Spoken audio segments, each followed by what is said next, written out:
This is episode 2 of In the Mind of Sports, and today we have a special guest, Coach Tony Holler. He's done a lot in the track and field um, world as well as speed training. He can talk more about that because our first question that we have for him today is just to tell us about your sports story and including your coaching and athletic background. Yeah, I was born a coach's kid. My dad was a head basketball coach the day I was born, and even though he was only 23 years old, and he went on to coach for 47 years at the high school and college level. So I grew up in the business, and I was his right hand man. You know, as firstborn, I went everywhere with him. So I lived a world of locker rooms and high schools and Friday night football games and basketball games and track meets and baseball games, and that was just kind of my life. And when I graduated from college, I went into coaching myself. I was an athlete, of course, in high school and college both, and now I have coached for 40. This is my 42nd year of coaching, and I coach quite a bit of basketball, football, and now the only sport I coach presently is track. That's amazing. Here you have like a very diverse background. You've probably seen a lot of things go on in locker rooms, different atmospheres, right? The winning atmosphere, the tough losses, all those. Yes, yes. At a very young age, I understood that when my dad's team lost, um, he was not happy. You know, he was mad or sad or some combination of both. And it literally affected my family. I mean, we hoped that he would win just so our weekends would be better. And I think that taught me a lot about dealing with those things. I think I deal with winning and losing better than he did. And that's interesting that you say that, like coming in with that dynamic and that background and um kind of taking that on into how you approach, right, coaching. How would you define confidence as a coach and as an athlete? Confidence is a strange thing. It's a chicken or egg thing. Um, you have to be confident to perform well, but you cannot be confident unless you have performed well. So it's it's really easy for a coach to yell, "Have confidence," when a kid's shooting a free throw. But if a kid's just missed 5 in a row, he's not going to have confidence. So what I believe we have to do is teach kids to have short memories, that we are only playing the next play. Uh, if you're thinking about the past, you're full of regrets. If you're thinking about the future, you're full of anxieties. And so it's that live in the moment thing where I don't care how many free throws you've made or missed. Um, the only one that counts is the next one, and you give it a good chance to go in, and then you live with it. And so I don't think you can talk somebody into confidence. I do think that coaches can put kids in positions where they can win, even in practice, and I think that's really important. Things like in my sport, track and field, when we go to a meet, we enter times for our kids to see what heats they run in, and some coaches will enter a time that's much faster than that kid has ever run, and that's not good for that kid because he's just going to get beat. And I will actually enter a slower time because I think that kid, if he could win a slower heat, might develop some of that confidence that you were talking about. So we have to constantly be looking at ways to put kids in advantageous situations. Yeah, there's two things I really liked about what you said. Kind of in the beginning of that, you were talking about, right, having a short-term memory. That's I really like that. We talk about refocusing a lot. in track, I'm also a track athlete here at North Park, and we had some sports uh, psychologists who were interns. They came in and talked about mindfulness and just refocusing mental imagery, right? And that short term memory, early on in my athletic career, I had a lot of problems, right? Just wanting to be great, but like I was too far in the future, being like, I should be running these better times instead of focusing on my event and being present in that moment. Like, what can I do now? Right. So having that short term memory of, forgetting about that last event that I might have did bad in. I'm running the 200 now, right? Like focus on that. So um, that was really great, right? And then two, taking on the practice, right? What can you do and practice to help you build confidence a lot, right? Practice is a good setup for your competition. So I really think that was great. And how would you say that you improve confidence in your practices with your athletes? Yeah, I think that's an important thing to talk about. But we do something different. My program is called Feed the Cats, which I love the word feed because it's like nurture. I want to nurture cats, and cats are athletes. So I want to nurture athletes by having them perform in practice.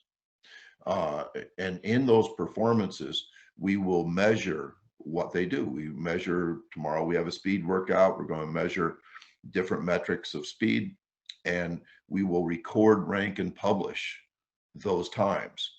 And when we do that, my kids can look and see what their best time was last year and the year before.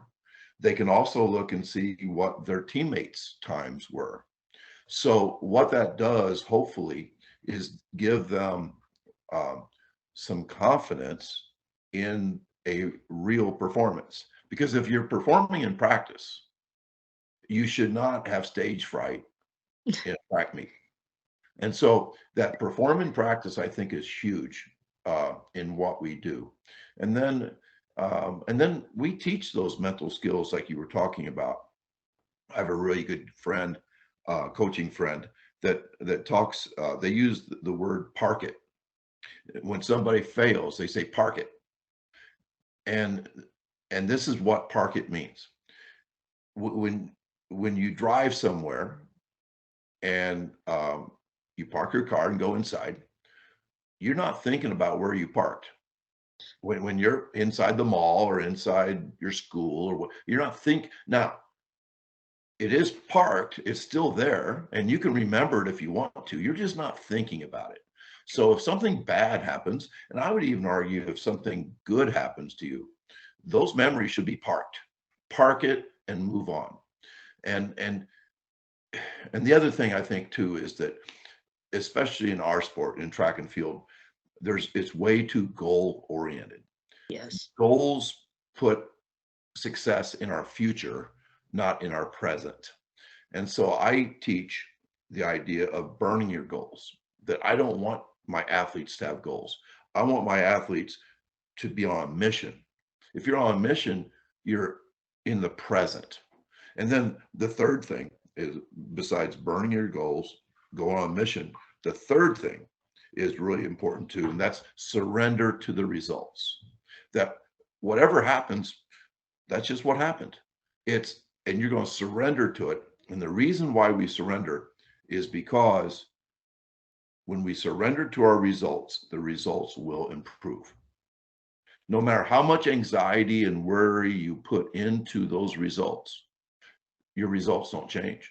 Matter of fact, if they change at all, you will be worse because of all that thought and all that anxiety that you put into your performance. So you're just going to be on a mission to let it rip, and then whatever happens, happens. And then you park it and move on. Burning goals. I wish I had heard that a little bit sooner. That was that was the pandemic of my freshman and sophomore year. I was just setting these goals, right? And when I wasn't achieving them, I just was like bombarded with anxiety of like, why am I not? It kind of took me out of the present. Um, So I really like that. Burn the goals. I'm gonna start saying that from now on. uh, but talking about burning goals, right, and being on a mission, um, and surrendering, right? Those are your three steps, I believe. Um, when an athlete of yours, or even maybe like in your coaching career, like, and when you're in the face of adversity, right, you're coming across some problems, maybe athletes are in a slump. How do you go about kind of getting them back on track and building back up their confidence? Yeah, well, I mean, you can talk, but I think that many times coaches think that talk has more power than it does. You definitely want to say the right things. You want to say things like park it. You Yeah, want to say things like it is what it is. Like that was just a snapshot of what you were half an hour ago or 3 days ago, and we always want the next thing we do to be the important thing. That's living in the moment. And of course that's life lessons too. That anxiety that you felt, um, about having goals that you weren't reaching, that's real. That's real. That does not improve your performance. That yeah, anxiety is a negative thing.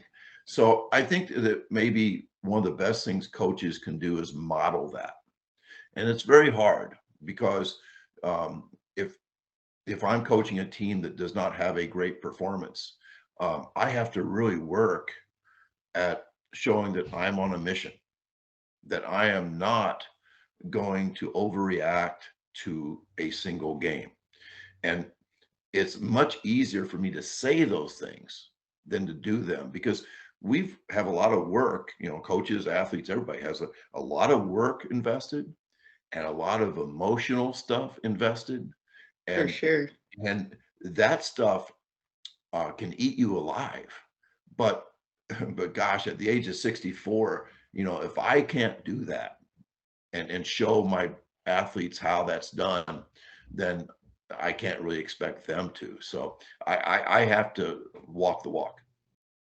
And when you say modeling, do you mean kind of like approaching it in more of a positive outlook? Like this isn't the end, right? That we have a bigger goal, a bigger mission that we're working towards, right? Just not Yes, this meet.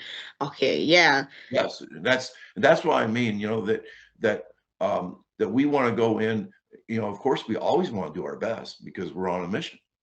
But our best might be, um, a world record, or it might be a failure, and we surrender to those things. Um, we don't have to be happy, but we cannot overreact. We can't get too high or too low, because both of those things can interfere with future performance. So, as a coach, and like I said, it's much easier for me to say these words than to actually live them, but we have to live them too. yeah, for sure. Like taking on those failures, but not letting them kind of like over consume you, right? Just Yes. like, yeah, taking them in and then moving forward with it. And with that aspect of like team dynamics, how have you seen confidence play out as a team compared to maybe you're just individual athlete, especially because a lot of people view track and field as more an individual sport, where like on the high school level and collegiate level, like there's still a lot of team aspects to it, right? Training every day with each other, things like that. Yes, I think there are some teams that are not as team-like, that it may be much more individual, but I would argue that every great program has a team-like atmosphere. There is a band of brothers, or a sisterhood.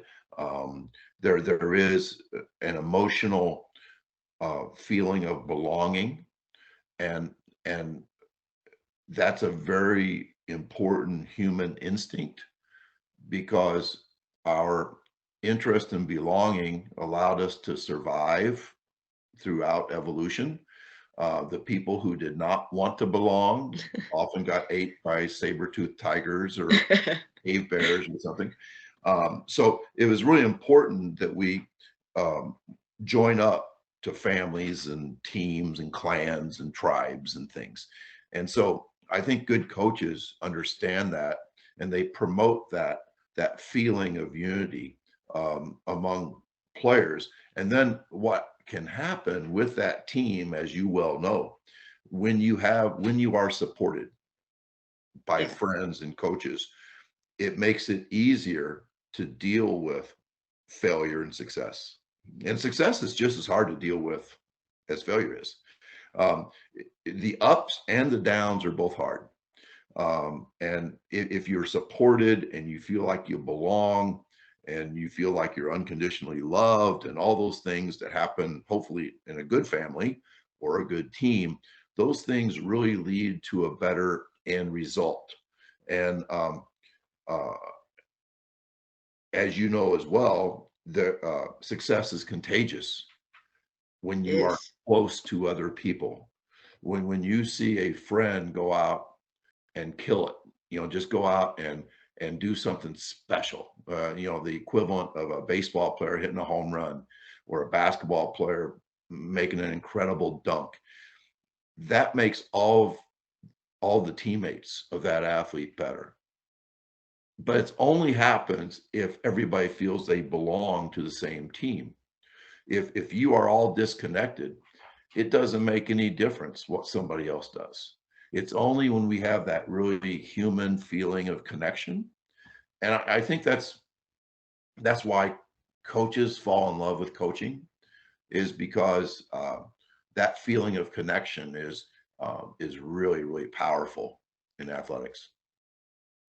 Yeah, I can definitely speak on that. The program that I'm in, when I first came, it was a very small program. I think there was only like four of us sprinters, so they were really building it up. And on top of the things that I was struggling with, like just setting goals, right? That I wasn't achieving. It was also kind of hard because I didn't have such a group, a connectedness around me, right? Because it was so small, so it was like I was kind of dealing with it by myself. But now that I'm in my last year, the program is much bigger. The successes are contagious, like you said, right? And just having that group, right? It gives you something to build off of. If you're only training with yourself or maybe one other person, you kind of feel individual, right? So, um, I'd say one thing I look forward to in I follow you on Twitter, and I love seeing your speed workouts, and they're always competing against somebody next to them, right? And there's always a long line. So um I really feel that connectedness, just like that, it helps you compete better. It gives you that confidence, that success to drive. So yeah.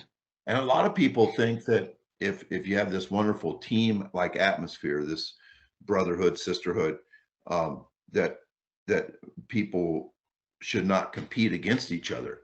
But we also know as athletes that it's not only do we have this built-in instinct to belong, but we have this built-in instinct to compete. Yeah. We can be good friends and really enjoy beating our good friend in a race and and smiling afterwards. The loser smiles and the winner smiles. Yeah. And that's um and and that's exciting. And that's why, as you say, we do that. We perform in practice, we race in practice.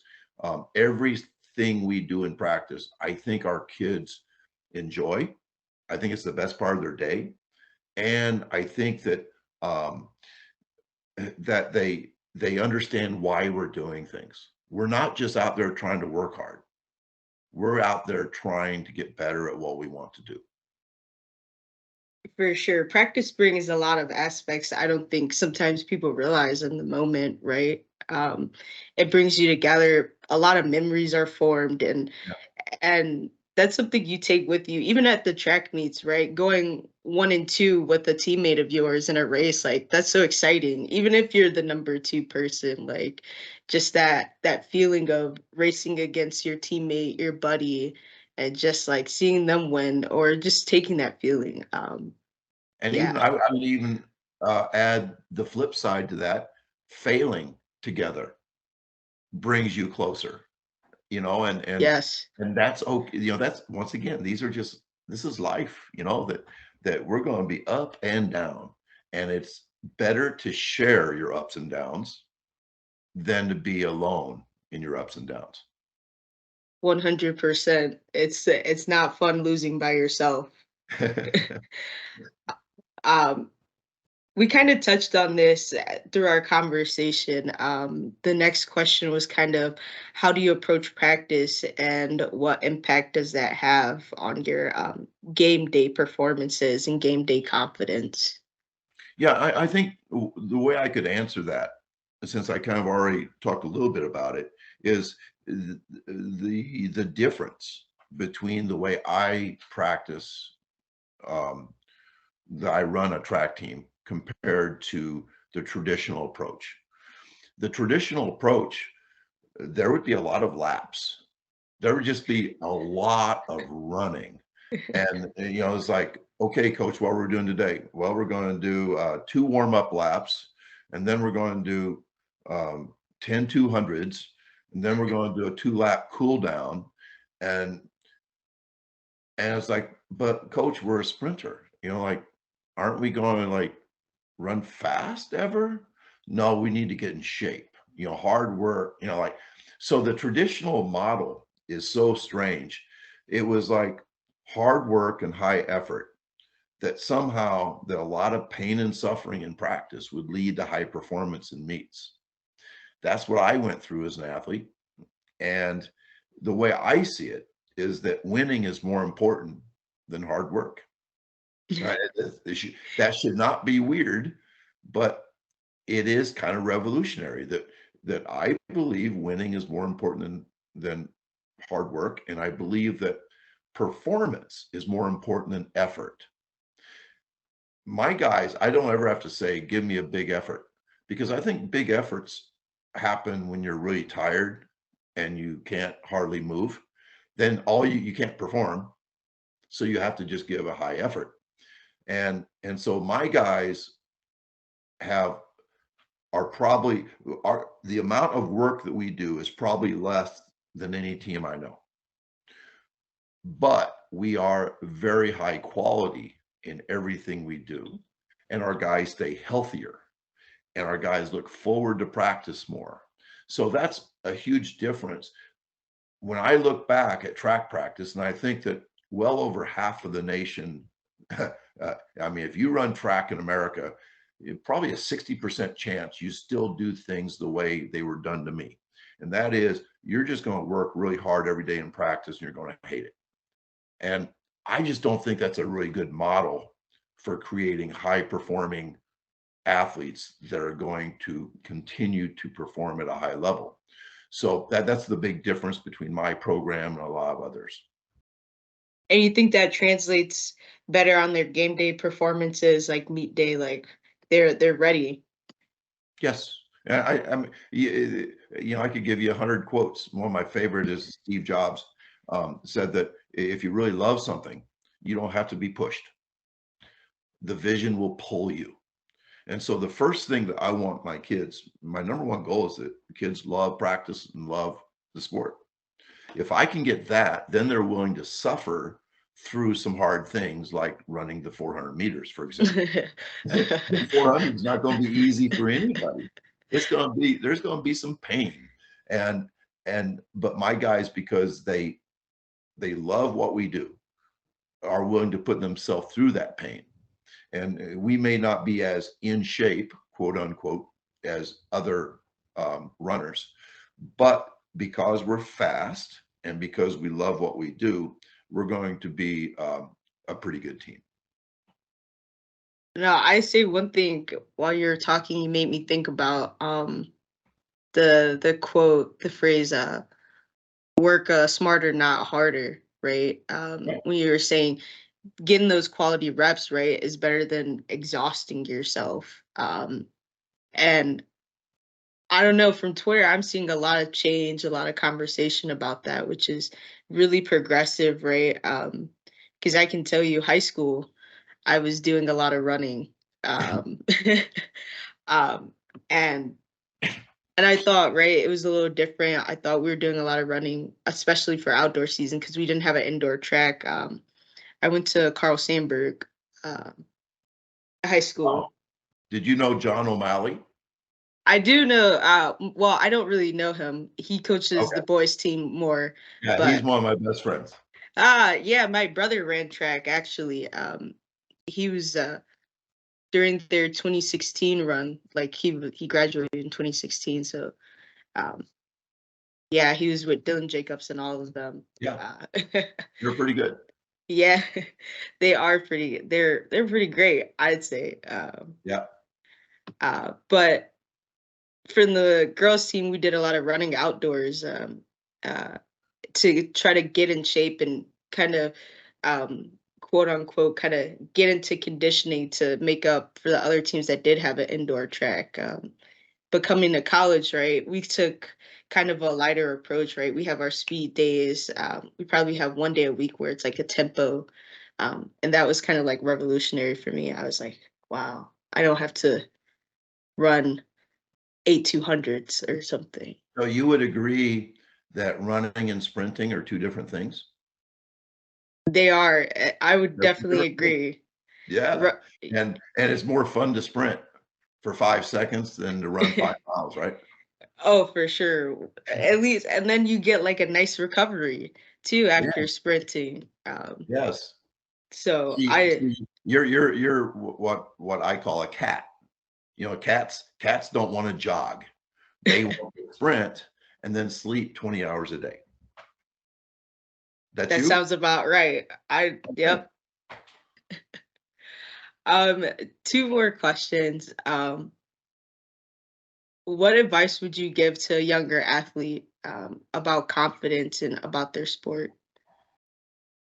Um, I would say I'd go back to that thing about burn your goals, go on a mission, surrender to the results. And you know, I believe that you shouldn't be too hard on yourself. You know that the average kid I coach, I have to talk off a ledge way too often. I mean, you know, if they fail, they're just really hard on themselves. And I mean, I want kids to care. That part's good, but we just cannot let the past, you know, ruin our future.